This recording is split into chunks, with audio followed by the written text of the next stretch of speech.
जाता है। कोई मनुष्य हमें कहे कि मैं 12 ज्योतिर्लिंग यात्रा करूं, इसमें भारत दर्शन है।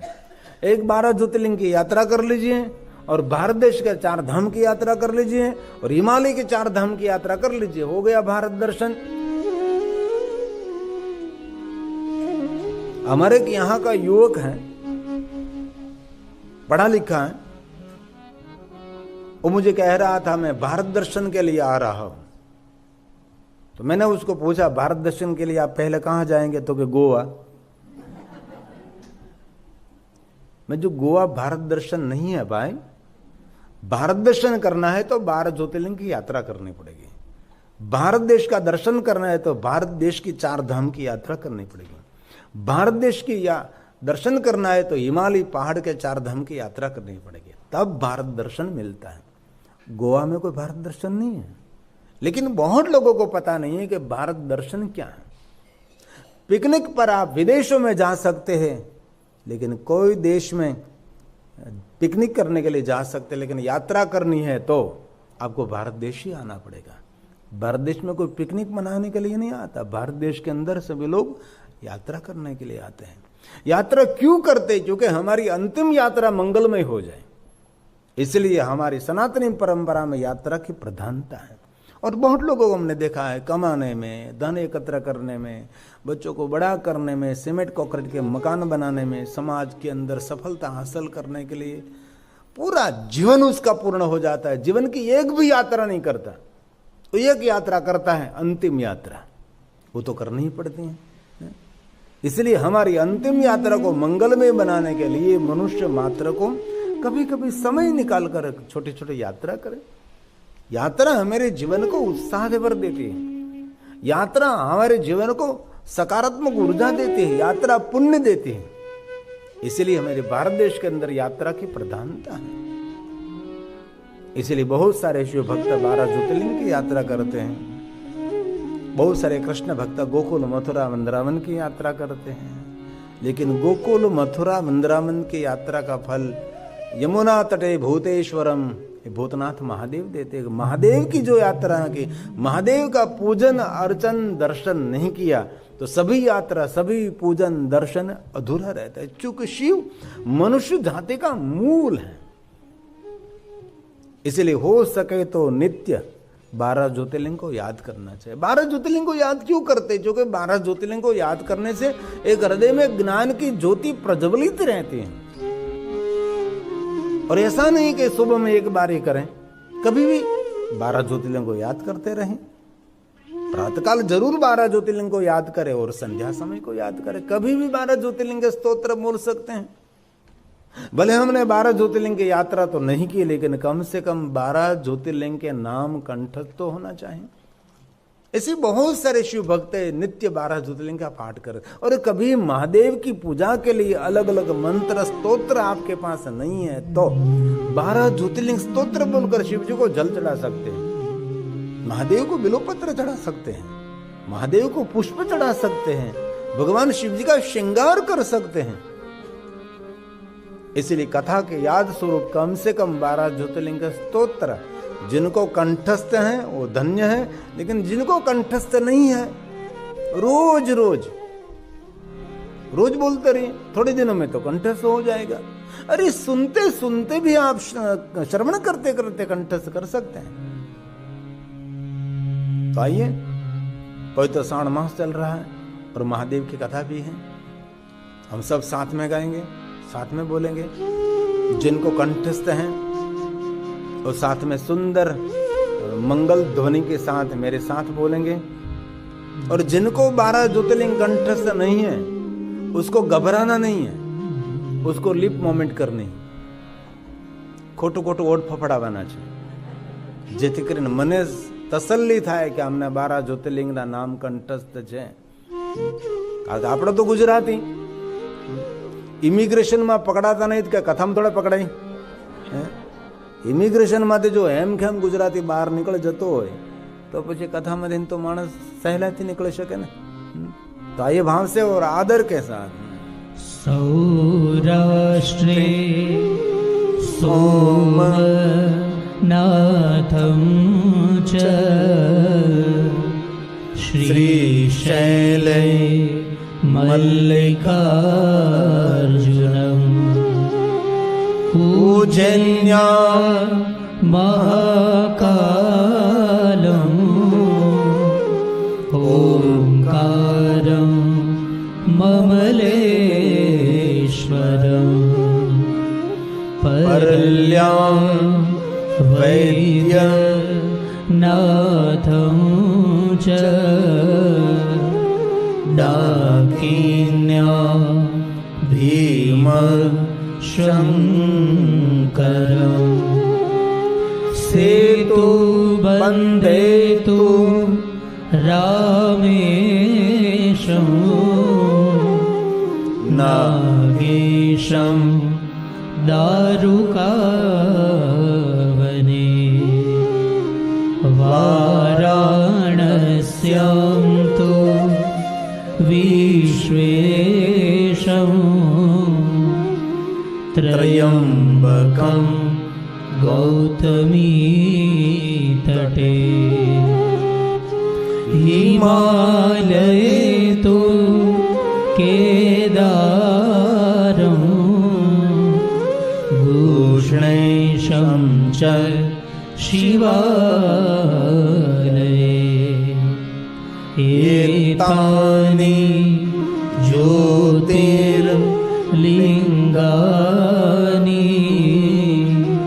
सायं प्रातः पठे नरः सप्त जन्म कृतं पापं स्मरणेन विनश्यति स्मरणेन विनश्यति। जो मनुष्य 12 ज्योतिर्लिंग को याद करते, ये मनुष्य उसके स्मरण करने मात्र से 7 जन्मों के पाप में से मुक्त हो जाते। एक विद्वान ने सुंदर व्याख्या की थी कि 12 ज्योतिर्लिंग का स्मरण करने से 7 जन्मों के पाप में से मुक्ति मिलती, ये सत्य है। लेकिन इसने सुंदर एक व्याख्या की थी कि जितने पाप आपको याद हैं, जिस पाप का स्मरण हो रहा है, बहुत सारे पाप हमारे जीवन में जाहिर नहीं करते, लेकिन बहुत सारे पापों का स्मरण रहता है कि मेरे से गलती हो गई है, मेरे से जीवन में ये बहुत बड़ा पाप हो गया है। जिन पापों का स्मरण आपके पास है, इस पाप में से 12 ज्योतिर्लिंग को याद करने से मनुष्य मुक्त हो जाता है। क्योंकि विद्वानों का अलग अलग मत रहता है, अलग अलग उसका धारणा रहती है, अलग अलग उसकी एक मार्गदर्शन रहता है। इसलिए जिन पापों का आपके हृदय में स्मरण है, जीवन में बहुत सारे पाप हमने किए हैं। ये तो हमारे कच्छ में एक जैसल जाडेजा हुए, उसने अपने पापों को जाहिर किया, लेकिन हम तो कर ही नहीं सकते और करना भी नहीं चाहिए, किसी को भी नहीं कहना चाहिए। हो गया तो हो गई सब। ईश्वर बहुत दया सिंधु है। लेकिन पाप 2 मार्गों से आप इसमें से मुक्त हो सकते। एक तो पाप का पुकार करने से, दूसरा पाप का पश्चाताप करने से। शिव महापुराण ग्रंथ में प्रारंभ में एक महात्म्य कथा है। इसमें एक चंचुला जी, जिनका मन चंचल रहता है, जिनका मन स्थिर नहीं है, लेकिन बहुत बहनों का नाम चंचुला नहीं, लेकिन नाम मन चंचल रहता है।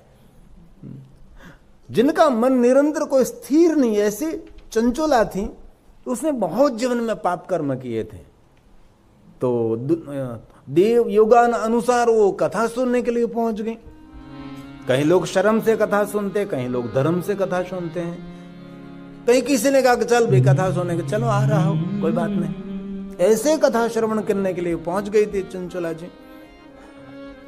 तो जिस दिन कथा सुनने के लिए आई, इसी समय देव यज्ञ ब्राह्मण पाप और पुण्य की महिमा गा रहा था कि पुण्य करने से, सत्कर्म करने, सत्कार्य करने से, सद्विचार करने से, सदपंथ पर चलने से जीवन में कितने कितने सुख मिलते हैं। बाद में उसने पाप का वर्णन किया कि किस प्रकार के पाप करने से क्या दंड मिलता है। जो शिव महापुराण ग्रंथ में पूरा विस्तृत वर्णन है, सभी पापों के दंड का वर्णन है, किस प्रकार के पाप करने से उसका प्रायश्चित कैसे कर सकते, उसका भी वर्णन है। तो उसने सुन लिया और कथा सुनते सुनते चंचुला जी जाग गई। नींद में थे नहीं, जीवन में से जागना। नींद में से तो रोज जागते हैं हम, इसलिए जीवन में वो जाग गई, उठ गई। अरे ये सभी तो बहुत भयानक पाप है, मैंने तो मेरे जीवन में बहुत गलती कर दी, अब मैं क्या करूंगी। कथा ने विराम ले लिया, लेकिन कथा पूर्ण करके देवविघ्न ब्राह्मण जा रहे थे, मार्ग में खड़ी रही, हाथ जुड़कर प्रणाम करके बोली, हे ब्राह्मण देवता, आपने जो कथा में पापों का वर्णन किया, ऐसे पाप मेरे लिए एकदम सामान्य पाप है, लेकिन आपने जो शब्दों की मर्यादा नहीं छोड़ी, ऐसे भयंकर पाप मैंने किए हैं। तो आपने कहा कि पाप का तो दंड भोगना पड़ता है, तो आपको ऐसा मुझे कोई मार्गदर्शन कर सकते हैं कि जो मैंने जीवन में बड़े बड़े पाप किए, पाप का प्रायश्चित कैसे कर सकूं मैं। और ये चंचुला जी देवविघ्न ब्राह्मण के सामने उसके पापों का वर्णन करने लगी। मैंने ऐसे पाप किए, ऐसे पाप किए, मैंने ऐसा किया, मैंने ऐसा किया, वैसा किया। इसी समय देवविघ्न ब्राह्मण ने प्रसन्नता पूर्वक कहा कि बहन, आपको घबराने की कोई जरूरत नहीं है, आप अभी अपने पापों में से मुक्त हो रहे, क्योंकि आप पाप का प्रायश्चित भी कर रही, क्योंकि पश्चाताप कर रही हैं, और आप पाप का पुकार भी कर रही हैं। और शास्त्र का विधान है कि जो मनुष्य पाप कर्म करता है, इस पाप का उसको सद्बुद्धि होने पर जो प्रायश्चित कर लेता है, पश्चाताप कर लेता है, तो मनुष्य पाप में से। ईश्वर की दुनिया में सुंदर व्यवस्था है, इसलिए जीवन में कुछ हुआ है तो उसका पश्चाताप कर लीजिए। इस शिव महापड़ ग्रंथ का श्लोक है, पश्चाताप पाप कृता। जिन्होंने पाप किया लेकिन पश्चाताप कर लिया तो पाप में से मुक्त हो सकता है। पापानां निष्कृति परा। जो पाप किए, इस पाप का पश्चाताप, मेरे से गलती से हो गया, भगवान मुझे करना नहीं था लेकिन मुझे पता नहीं था और ये पाप मेरे से हो गया, पश्चाताप।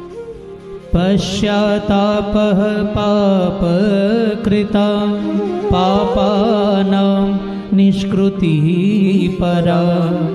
सर्वेषां वर्णितं सद्भिः सर्व पाप विशोधनम्। सर्व पाप विशोधनम्। इसलिए प्रसन्नता पूर्वक देवविघ्न ब्राह्मण ने कह दिया कि बहन जी, आप आपके पाप में से मुक्त हो रही हैं, और हाथ जोड़कर कहा कि हे देवविघ्न ब्राह्मण, मुझे कुछ मार्गदर्शन करिए। और मार्ग में जाते जाते देवविघ्न ब्राह्मण ने चंचुला को सुंदर मार्गदर्शन किया कि बहन, आपसे कुछ और तो नहीं हो सकता, लेकिन आप भगवान महादेव की भक्ति करें। और बहुत, आज भी मैंने एक इंटरव्यू दिया तो इसमें इस बहन ने मुझे यही पूछा कि शिव भक्तों के लिए एक छोटा सा मार्गदर्शन कैसे कर सकते हैं। मैंने कहा छोटा सा मार्गदर्शन ऐसा ही मैं कर सकता हूँ, बस भाल में भस्म का त्रिपुंड करें, रुद्राक्ष को धारण करें और पंचाक्षर मंत्र का जाप करें। जो विष्णु भगवान ने नारद जी को भक्ति का मार्गदर्शन दिया, वही मैं आपको दे रहा हूँ। और यहाँ भी देवविघ्न ब्राह्मण ने चंचुला जी को यही मार्गदर्शन दिया कि बहन जी, आपकी अभी आयु हो गई है, आप बहुत बड़ी उम्र हो गई आपकी, इसलिए आपके पास आपसे कुछ हो तो नहीं सकता। छोटी उम्र में का आपने कुछ निर्णय लिया होगा तो बहुत कुछ कर सकते आप। और कल भी मैंने कहा था, किशोर अवस्था में, युवावस्था में कोई पाप किया है तो प्रायश्चित करने के लिए हमारे पास समय है, लेकिन बड़ी उम्र होने के बाद कुछ पाप कर्म हो गए तो प्रायश्चित करने के लिए हमारे पास समय नहीं है। इसलिए बड़ी उम्र होने के बाद बहुत सावधानी रखनी चाहिए, क्योंकि कभी भी जीवन का दीप बुझ सकता है, किसी को पता नहीं जीवन का रहस्य। उनका नाम है मृत्यु। मृत्यु एक नए जीवन की शुरुआत है, इसलिए मृत्यु से कभी घबराना नहीं है। मृत्यु के भय में से कौन मुक्त हो सकता है? जो महादेव की साधना करता है, महादेव की उपासना करते। शिव जी सभी प्रकारों के भय हर लेते, ये शिव की साधना की महिमा है। और देवविघ्न ब्राह्मण ने चंचुला जी को भगवान शिव जी की भक्ति का मार्गदर्शन किया, और ये चंचुला जी महादेव के परम भक्त बनी, और भक्ति के फलस्वरूप पार्वती की सखी बनी, और शिवलोक में उसका वास हुआ।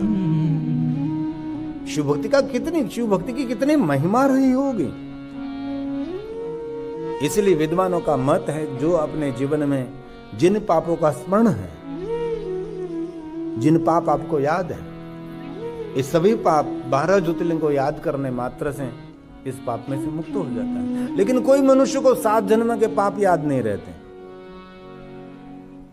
7 जन्म की क्या बात करो, एक जन्म के भी पाप याद नहीं, एक जन्म की क्या बात करो, इस जन्म के भी पाप याद नहीं, क्योंकि आटलो બધો ઢગલો કર્યો है ने, આમાં યાદ કેટલાક રાખવા પાપને આપણે।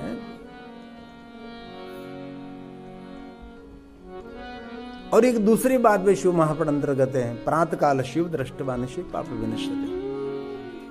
जो कोई मनुष्य प्रातःकाल भगवान महादेव का स्मरण करते, प्रातःकाल महादेव को याद करते, प्रातःकाल शिव जी का दर्शन करते, वो मनुष्य भी रात्रि के पाप में से मुक्त रहता है। आजन्म कृतम मध्याह्न है, पूरे जन्म का पाप मध्याह्न भगवान शिव जी का ध्यान करने से, भगवान शिव जी को याद करने से, उसका स्मरण करने से, उसके दर्शन करने से पूरे जन्म का पाप। और सायाने 7 जन्माने संध्या समय किसी ने महादेव का दर्शन कर लिया, शिव जी का स्मरण किया, महादेव को याद किया, महादेव का ध्यान किया, तो मनुष्य 7 जन्मों के पाप में से मुक्त हो जाता है संध्या समय शिव जी के दर्शन करने से। इसलिए बहुत सारे शिव भक्तों को मैंने देखा तीनों समय महादेव के दर्शन में रत रहते हैं। शिवालय में नहीं, लेकिन घर में शिव रहता है, कोई मूर्ति स्वरूप में महादेव रहता है, कोई चित्र स्वरूप में महादेव रहते हैं, और कहीं जगह पर लिंग स्वरूप में भगवान शिव रहते हैं। निरंतर भगवान शिव के दर्शन करते हैं। और कहीं नहीं रहते तो हमारे लिंग पुराण में कहा एक आत्मा लिंग, आपकी आत्मा वो साक्षात भगवान महादेव का लिंग स्वरूप है। अपने जीवन पर कभी भरोसा नहीं रखना चाहिए। जीवन पर कोई भरोसा की कोई व्यक्ति नहीं रख सकता, कभी भी कुछ भी जीवन में हो सकता है। इसलिए हर पल जीवन की सावधानी आवश्यक है, सतर्क रहना जरूरी है, जागरूक रहना जरूरी है। रात में आप नींद कर ली और सुबह में आंख खोली, भगवान को आभार व्यक्त करें, भगवान आपने मुझे आज एक नया दिन दिया है, आपने मुझे जगाया है। बहुत लोग रात को सो गए, सुबह में जागे ही नहीं, तो भगवान को कहना चाहिए भगवान कितना तू दयालु है, इतनी सुंदर मैंने नींद कर ली और आज सुबह में आपने मुझे जगाया है, एक नया दिन जीने के लिए आपने दिया है। भगवान मुझे प्रेरित करना, आज के दिन में शुभ शुभ कर्म करूं, किसी के लिए अच्छी बात करूं, किसी के लिए अच्छा बोलूं, अच्छा सत्कार्य करूं, कुछ में जप तप अनुष्ठान करूं, ऐसी मुझे भगवान महादेव जी प्रेरणा प्रदान करना। मेरे से किसी की बुरी बात ना हो जाए, किसी का बुरा ना हो जाए, किसी के लिए बुरी बात मैं बोलूं नहीं, ऐसी भगवान मुझे प्रेरित करना। ये साधु पुरुषों की जीवन प्रणाली है, सामान्य मनुष्य की ऐसी जीवन प्रणाली नहीं है। जागरूक पुरुष है, जो संत पुरुष है, जो सज्जन पुरुष है, जो विद्वान पुरुष है, ज्ञानी पुरुष है, उसकी जीवन शैली की बात है। इसीलिए ये श्लोक शिव महापुराण ग्रंथ का है, भगवान महर्षि वेदव्यास जी का प्रसाद है। प्रातः काल शिवं दृष्ट्वा निशि पाप विनश्यति आजन्म कृतं मध्याह्ने पूरे जन्म का पाप सायाह्ने सतानि च मेरु काञ्चन दतानं गवां कोटि शतानि च पंचकोटि तुरंगगणा तत्फलं शिवदर्शनं तत्फलं शिवदर्शनं। इसी समय फल देने वाला देवता है, क्योंकि भगवान शिव जी की विशेषता यह है कि भगवान शिव जी का पूजन करो, अर्चन करो, दर्शन करो, उसको याद करो, तो भगवान शिव जी फल देने में विलंब नहीं करते। ये महादेव की विशेषता है। कोई देवताओं की उपासना साधना की और कब फल देते पता नहीं, लेकिन शिव जी के बारे में स्पष्ट कहा है कि जो कोई भगवान महादेव का पूजन अर्चन दर्शन स्मरण करता है तुरंत फल देने वाला देवता है। इसी समय उसका प्रमाण रामचरितमानस भी है। भगवान श्री हरि भगवान विष्णु जी ने नारद जी को कहा कि नारद आपके मन में संताप हो रहा है, तो भरोसा के साथ श्री हरि विष्णु जी ने कहा नारद जी को, नारद जी शिव जी का स्मरण करने लगो, तुरंत आपको शांति की अनुभूति होगी। शिशु महाग्रंथ में श्लोक में कहा, तो इसमें चौपाई में कहा। और वचन ये स्वयं श्री हरि का है, वचन स्वयं विष्णु जी का है। और हमारे जीवन में भी ऐसी कभी कोई घटना हुई, इसी समय शिव जी को याद करने लगी। ये तुलसी का वचन है। जप हो जाई शंकर सतनामा, जप हो जाई शंकर सतनामा, होए हृदय तुरत विश्रामा, होए हृदय तुरत विश्रामा। हमारे जो जीवन में हम कर्म करते हैं, हमारे संकल्प का ही बीज है। कुछ भी जीवन में आपने कर्म किया, इससे पहले आपने संकल्प किया है। हर कर्म बीज संकल्प है। संकल्प करने से कर्म बनता है। इसलिए श्रेष्ठ बीज लगाने से श्रेष्ठ वृक्ष आते हैं, और श्रेष्ठ वृक्ष को श्रेष्ठ फल भी आते हैं। इसलिए संकल्प हमारा कितना श्रेष्ठ है, इन पर हमारे जीवन का आधार रहता है। जो संकल्प किया वही आपके कर्मों का बीज रहता है। श्रेष्ठ संकल्प किया तो फल भी श्रेष्ठ रहेगा। इसलिए कर्मों की प्रधानता होनी चाहिए। हम कैसे कर्म कर रहे हैं? हम चारों तरफ से कर्म करते हैं। कोई पैर से कर्म करते हैं, कोई हाथ से कर्म करते हैं, कोई कान से कर्म करते हैं, कोई आंखों से कर्म करते हैं। और ज्यादा से ज्यादा पाप आंख और जीभ करती है। आत्मा की खिड़की का नाम है आंख। जिनकी आंख पावन, जिनकी आंख पवित्र, उनकी आत्मा भी पवित्र रहती है। इसीलिए आत्मा की खिड़की आंख, आत्मा का द्वार कहां है? वही आंख। और एक बात मैं बहुत हृदय के साथ कह सकता हूं, शिव की विशेषता यह है कि शिव जी सभी कर्मों से मुक्त कर सकता है। ऐसे नहीं बुरे कर्मों से, भले कर्मों से। जो कि भले कर्म के तो सुख भोगने के लिए आना पड़ेगा, और बुरे कर्म के तो दुख भोगने के लिए आना पड़ेगा, क्योंकि कर्म का तो फल तो भोगना ही पड़ेगा। इसलिए सभी कर्मों से मुक्त होने के बाद आप नित्य भगवान महादेव के लोक में रह सकते हैं। इसलिए कर्मों की शून्यता होनी चाहिए। हम कभी हाथ से पाप करते हैं, कभी पैर से पाप करते हैं, कभी कान से पाप करते हैं, कभी जीभ से पाप करते हैं, कभी आंख से पाप करते हैं। इसीलिए तो हम रोज प्रार्थना करते हैं, भगवान चरण से किया हुआ पाप, कर्ण से किया हुआ पाप, आंखों से किया हुआ पाप, सभी पापों में से भगवान हमको क्षमा कर दीजिए। जो मेरी क्षमा प्रार्थना है, भगवान को हम विनंती करते हैं। भगवान, हम बहुत चारों दिशा में से पाप करते हैं। धरती पर चलते हैं तो कितने जीव जंतु की हत्या हो जाती है। कभी हाथ से पाप हो जाता है, कभी आंख से पाप हो जाता है, कभी जीभ से पाप हो जाता है, और किसी की निंदा सुन ले तो कान से पाप हो जाता है। इसलिए एक क्षमा प्रार्थना है जो हम रोज बोलते हैं। कर चरण कृतं वा, चरण से किए हुए पाप, कितनी सीधी बात है। ये सोते समय रोज बोलना चाहिए। निंदा करने से पहले बिस्तर में गए और बिस्तर में बैठकर भगवान के आगे क्षमा मांगनी चाहिए।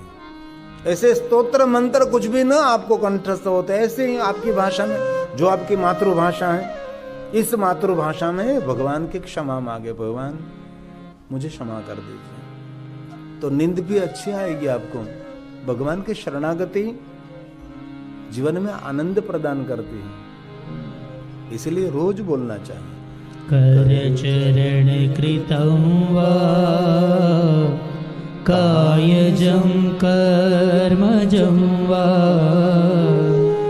श्रवण नयन वा, मानसं वा परादम्, विहितं वा